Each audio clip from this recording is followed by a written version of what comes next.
Hello दोस्तों, एक बार फिर से आप सभी को स्वागत है हमारे यूट्यूब चैनल पे। अब इस वीडियो में हम आपको सिखाएंगे कि बीजी अकाउंटिंग सॉफ्टवेयर में क्वेरी सिस्टम क्या होती है, क्वेरी सिस्टम का क्यों यूज़ करते हैं। तो सबसे पहले हम आपको बता दें कि बीजी अकाउंटिंग सॉफ्टवेयर का ये क्वेरी सिस्टम यूज जब आप कहीं वर्क कर रहे होते हैं तो कई सारी चीज़ इन्फॉर्मेशन हमें देनी पड़ती है। कई इन्फॉर्मेशन हमें अपने मालिक को या अपने से जो सीनियर है उस चीज़ को बतानी पड़ती है कि आज का सेल इतना हुआ, टोटल ये हुआ। तो उन सब चीज़ों में कई बार क्या होता है कि आप जब बैंक रिकन्सिलिएशन करते हैं, पेमेंट बनाते हैं, तो उस टाइम में ये सारी प्रॉब्लम आएगी। तो आपको इसे सॉल्व करने के लिए आपको पता होना चाहिए कि बीजी अकाउंटिंग सॉफ्टवेयर में क्वेरी सिस्टम क्या होता है। तो चलिए हम आते हैं अपने टॉपिक की ओर और आपको दिखाते हैं बीजी अकाउंटिंग सॉफ्टवेयर में क्वेरी सिस्टम का यूज़ कैसे करते हैं। क्वेरी सिस्टम से ही पता चलता है कि आप इसमें कुछ क्वेरी करने वाले हैं। ये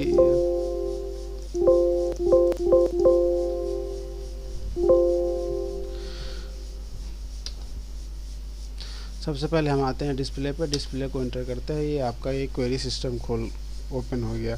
सबसे पहले क्वेरी सिस्टम का यूज होता है, ये आपको जब ज़रूरत पड़ेगी कि जब कोई किसी पार्टी का आपको मोबाइल नंबर याद है, उस पार्टी का नेम याद नहीं है, अगर पार्टी का जीएसटी नंबर पता है, उस पार्टी का नेम क्या है वो नहीं पता है, तो आप इन सब चीज़ों को इनसे क्वेरी करके सिस्टम में ढूंढ सकते हैं इन चीज़ों को डाल के। तो सबसे पहले हम आपको दिखाते हैं query on system search party. अगर सपोज दैट मान लेते हैं कि हमें किसी पार्टी का मोबाइल नंबर पता है, बट उसका नाम याद नहीं आ रहा कि उस पार्टी का नाम किस नाम से हमारे पास लेजर बना हुआ है। पार्टी का जीमेल नंबर याद है पर उसका नाम याद नहीं कि पार्टी का नाम किस नाम से लेजर बना हुआ है। तो कई बार ये समस्या तब आती है जब आप किसी कंपनी में नए नए ज्वाइनिंग करते हो और आपके पास फ़ोन आता है कि सर ये मेरे कंपनी का नाम है, ज़रा सा आप उसकी पेमेंट बना दीजिए। तो आप उस टाइम में बोल देते हो हाँ हाँ हाँ हाँ। कई बार ये प्रॉब्लम फेस करनी पड़ती है, हमने ये प्रॉब्लम फेस किया। और आप उस पार्टी का नाम भूल जाते हो कि इस पार्टी का फ़ोन आया था तो पार्टी ने क्या नाम बताया था पहली बार, क्योंकि पहली बार आप उस पार्टी से बात करते हो तो आपका नाम याद नहीं रहता है पार्टी को। तो आप या तो दूसरे से पूछोगे या अपने मालिक से पूछोगे। तो अगर आपके मोबाइल में उस पार्टी का नंबर सेव है तो आप उस नंबर से उस पार्टी की डिटेल निकाल सकते हो कि पार्टी का नाम क्या है, पार्टी कहाँ का है, पार्टी की जीएसटी क्या है। ये सब सारी चीज़ें आप निकाल सकते हो। जैसे कि मान लीजिए कि आपके मोबाइल पर उस पार्टी का फ़ोन आया और आपके मोबाइल में वो नंबर सेव हो गया, आपके पास नंबर आ गया। तो अब आप जैसे ही आप थोड़ी देर बाद याद करते हो कि कौन पार्टी का क्या नाम था, आपको याद नहीं रहेगा। तो हमें सिस्टम में लेजर बना हुआ है लेकिन हमें पता नहीं, हमें पार्टी का मोबाइल नंबर पता है। तो जैसे ही हम पार्टी का मोबाइल नंबर डालते हैं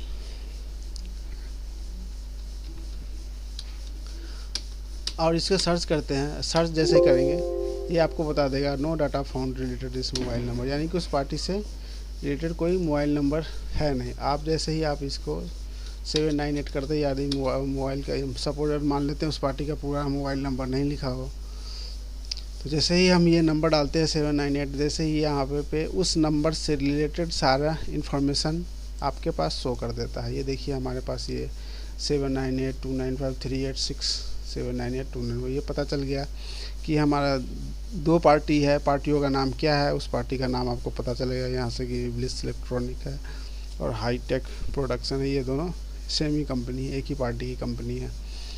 तो आपको पता चल गया कि यहाँ से कौन सी पार्टी का नाम था। तो अब यहाँ से उस पार्टी के बारे में बात कर सकते हैं। अब अगला ऑप्शन पे चलते हैं, क्वेरी ऑन मास्टर। जैसे ही आप क्वेरी ऑन मास्टर को क्लिक करते हैं तो यहाँ पे आता है ऑल मास्टर टेक्स्ट ओनली डालना है। यहाँ पे जैसे हम करते हैं KUMAR, यानी कि हमें पता है कि कुमार नाम से कितनी सारे लेजर बने हुए हैं। चेक ऑल पे क्लिक करते हैं और ओके करते हैं तो इसमें सारा जो भी कुमार नाम जिस किसी पार्टी की लेजर में कुमार नाम से जो भी लेजर बने होंगे उसमें आपको सारे ये कुमार शो कर जाएंगे। जैसे कि आप देख रहे हैं कुमार इलेक्ट्रॉनिक कॉरपोरेशन अकाउंट है, ये नेम अकाउंट नेम हो गया, प्रिंट नेम ये हो गया, ये हो गया। यानी कि आपको ये पता है कि किसी पार्टी का एक नाम पता है, एक क्लू पता है आपको कुछ, तो उस पार्टी की सारी डिटेल आप निकाल सकते हैं बीजी अकाउंटिंग सॉफ्टवेयर में। अब चलते हैं अगले मेन्यू की ओर, क्वेरी और transaction. Text voucher text only. अब यहाँ पे क्वेरी ऑन ट्रांजैक्शन में आप क्या करते हैं कि मैं आपको बता दूं कि इसमें क्या ढूंढते हैं।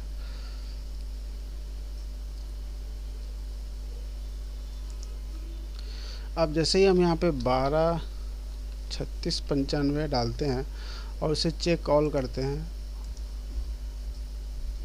1/4/2020 से 7/4/11 के बीच में हमें चाहिए, तो ये सर्च कर रहा है। अब देखिए यहाँ पे वो नरेशन के अकॉर्डिंग हमारे पास नरेशन में जो चीज़ भी हमने कहीं पे लिख रखा है 123695 ये चेक नंबर लिखा हुआ है, ये जो कि AKS मेटल पार्टी को पता है, तो आप क्या कर सकते हैं उससे वो ट्रांजैक्शन निकाल सकते हैं कि कौन से ट्रांजैक्शन में ये चीज़ें यूज हुई है। 4 तारीख के डेट में ये यूज हो गया है, चेक नंबर आपको पता है, कौन सी पार्टी को गई है वो चेक नंबर आपको नहीं पता है, तो आप सर सिर्फ डायरेक्ट जाएंगे क्वेरी ऑन सिस्टम पे और क्वेरी ऑन ट्रांजैक्शन पे लगाएंगे। क्वेरी ऑन ट्रांजैक्शन को इंटर करते हुए आप उस चेक नंबर लिखेंगे और इसे इसमें सेल्स में इसमें सब में टिक लगे हुए देख रहे हैं आप, इसमें सेल्स पे भी है, परचेज पे भी है, सेल्स डिस्काउंट, ये जहाँ कहीं भी होगा ये चीज़ें वो आपको ढूंढ के आपको सामने रख देगा। अब वो डेट रेंज भी पूछ रहा है कौन से कितने डेट के रेंज में ये चीज़ें ढूंढना। ये देखिए अब डेट रेंज भी हमने डाल दिया यहाँ पे, तो अब ये फट से निकाल के बता दिया कि ये 4 तारीख के डेट में हमें यूज हुआ है। तो आपको एक क्लू पता है तो आपसे उससे रिलेटेड सारी इन्फॉर्मेशन निकाल सकते हैं ये क्वेरी सिस्टम के अंतर्गत। अब क्वेरी ऑन आइटम बैलेंस। अब सपोज दैट आइटम बैलेंस क्या होता है, कई बार आप जब इन्वेंट्री करते रहते हैं तो कई बार ये होता है कि सब मालिक बोलता है कि जिसका स्टॉक 100 पीस से कम है ज़रा सा उसका लिस्ट निकाल के दो। तो आप क्या करोगे, आप वहाँ स्टॉक में जाओगे, स्टॉक से एक करके देखोगे, फिर आपको उसको स्टॉक से एक्सपोर्ट करोगे सारी आइटम को और उसमें फ़िल्टर लगा के जो भी आप 100 से नीचे है उस सबको आप एक साथ करोगे। तो हमें उतना करने की ज़रूरत नहीं है, एक्सेल में सब करने की ज़रूरत नहीं है, ये क्वेरी ऑन आइटम बैलेंस में यहीं से हो जाएगा। अब यहाँ पे क्वेरी हम किस में क्वेरी लगाना है, आइटम ग्रुप में लगाना है या क्वांटिटी में लगाना, तो हमें क्वांटिटी में लगाना है। यस करते हुए अब इजकल टू का सिंबल दे देंगे। यहाँ पे देख रहे हैं इजकल टू है, लेस देन है, ग्रेटर देन है, लेस देन ग्रेटर देन दोनों हैं।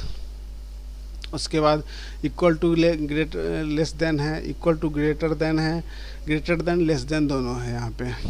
तो हम सबसे पहले लगाएंगे इक्वल टू पे कि 100 के इक्वल टू या जैसे कि अब 5000 के इक्वल टू लगाते हैं, यहाँ पे 5000 हमने डाल दिया। अब इसमें ये 5000 का जो भी बैलेंस होगा, अब यहाँ पे रिपोर्ट डेट पूछ रहा है आपके कौन से डेट का रिपोर्ट चाहिए, तो आप वो आपको जिस डेट में काम कर रहे हैं वो डेट ऑटोमेटिक ले लेता है। वो डेट देते हुए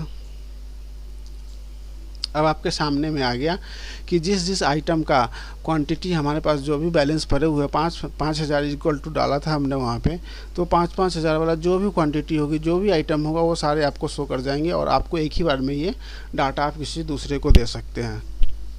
तो ये इससे हमारे समय की बचत होती है। अब आगे आते हैं क्वेरी ऑन अकाउंट बैलेंस। आप समझ रहे होंगे कि क्वेरी ऑन अकाउंट बैलेंस जैसे कि किसी हमें निकालना है, मालिक बोला कि जिसका बैलेंस 20,000 से ज़्यादा है ज़रा सा उसकी लिस्ट निकाल के दो, या 50,000 से जिस पार्टी का बैलेंस 50,000 से ज़्यादा आ रहा है ज़रा सा उसका लिस्ट निकाल के दो। तो आप फिर आप क्या करेंगे, आप सिंडिकेटर्स डेटर्स में जाएंगे, पूरे ग्रुप करेंगे, जिसका बैलेंस 50,000 ऊपर से हो एक्सेल करेंगे, फिर वहाँ पे जाके आप अलग करेंगे। तो उसको इतना लंबा प्रोसेस करने की ज़रूरत नहीं है, हम आपको यहीं से बता देते हैं कैसे करना है उसको। अब यहाँ पर लगाना है इक्वल टू का सिम्बॉल या ग्रेटर देन का सिम्बॉल। तो हमने यहाँ पे ग्रेटर देन ले लिया, ग्रेटर देन 50,000 लगा देते हैं हम, यहाँ पे 50,000 लिख दिया। अब इसको जैसे ही ओके कर देंगे तो जो भी 50,000 से बड़ा का बैलेंस होगा वो होगा। देखिए आप यहाँ पे 50,000 से नीचे का कोई भी बैलेंस नहीं है, यहाँ पे सारे का बैलेंस 50,000 से ऊपर बैलेंस आ रहा है। तो आपको पता चल गया एक ही बार में कि 50,000 से ज़्यादा किस पार्टियों का बैलेंस 50,000 से ज़्यादा है। कई बार क्या होता है जब पेमेंट जब करते हैं हम डेटर्स क्रेडिटर्स को, तो मालिक बोलता है इस तरीके का कि ज़रा सा एक लिस्ट दे दो कौन कौन सी पार्टी का ज़्यादा बैलेंस आ रहा है, 50,000 से ज़्यादा बैलेंस आ रहा है, एक बार लिस्ट दे दो, हम उस पार्टी को पेमेंट करेंगे। तो इस तरीके से हम यहाँ पे या तो आप उसमें पूरे दिन लगा के टाइम ख़राब करोगे और निकालोगे, इस ऑप्शन की मदद से आप एक ही बार में निकाल लेते हैं आप क्वेरी ऑन सिस्टम से। आगे चलते हैं क्वेरी ऑन बिल रेफरेंस। इसको ओके करते हैं, generated report for single account only, bill reference number यहाँ डालना है कि सपोज दैट मान लें कि हमारे पास एक 98 बिल नंबर था, वो किस पार्टी का बना था, किस पार्टी से था। तो जैसे ही आप 98 नंबर डालेंगे, बिल रेफरेंस नंबर,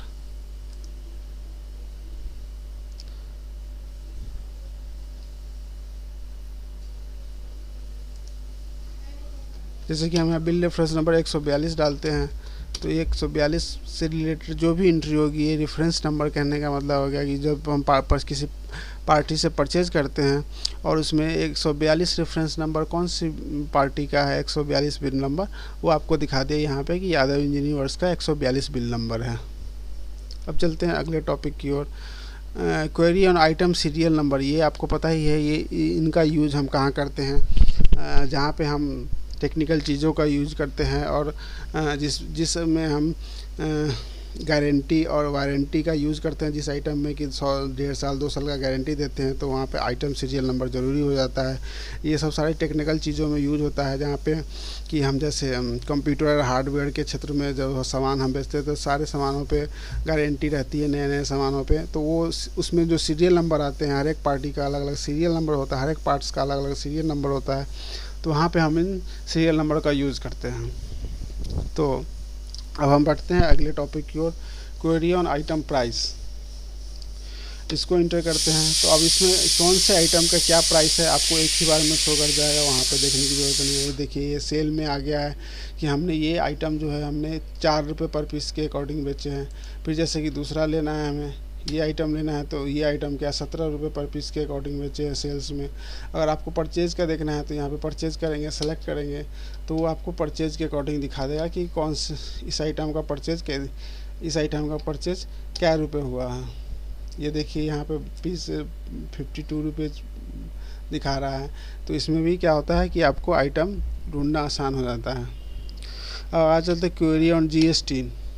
अब जैसे हमने बताया था कि किसी पार्टी को जीएसटी नंबर हमें पता है और उस पार्टी का नाम ढूंढना है। सपोज ये कब यूज आता है, जब आप देखते हैं कि हमारे GST 2 में इस जीएसटी के नंबर से हमारे पास बिल आया रहता है और हमारे पास एंट्री नहीं की हुई रहती है, तो आप उस जीएसटी नंबर से ढूंढोगे। सबसे पहले तो आप उसको जीएसटी के पोर्टल पे सर्च करोगे, तो हो सकता है जीएसटी के पोर्टल पे अलग कुछ नाम आ रहा होगा आपके। कई बार क्या होते हैं कि जो आपको बिजनेस नेम अलग होता है और उनका एंटिटी नेम अलग होता है, एक ही पैन नंबर का जीएसटी नंबर के अकॉर्डिंग, तो आपको वहाँ पे मिलेगा नहीं। आप उसे ढूंढोगे, सर्च करोगे।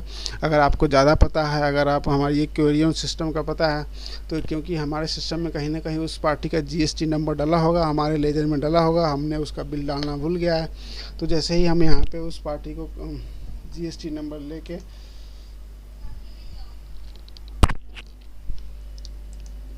यहाँ पे उस पार्टी का जीएसटी नंबर डालते हैं, जैसे ही ओके करते हैं तो ये फट से हमें बता देता है कि ये कौन सी पार्टी का जीएसटी नंबर है। ये जीएसटी नंबर से मैच करके पार्टी का नाम, डिटेल वगैरह हमें बता देता है, तो हमें तुरंत पता चल जाता है कि ये कौन सी पार्टी का जीएसटी नंबर है। आपको पता ही है कि HSN कोड क्या होता है। HSN कोड भी जैसे कौन सा आइटम HSN कोड है, तो वो जैसे ही इंटर करेंगे, जो उस आइटम का HSN कोड डालेंगे, HSN कोड से रिलेटेड सारी क्वेरी हमारे पास सामने आ जाएगी। ये SQL क्वेरी, ये SQL क्वेरी होता है, ये नेटवर्किंग के क्षेत्र में होता है। फिलहाल यहाँ पे अभी इसका कोई यूज़ नहीं है अकाउंटिंग में। जब हम नेटवर्किंग में यूज़ करते हैं BG अकाउंटिंग सॉफ्टवेयर, तब जाके इसका वहाँ पे वर्क होता है।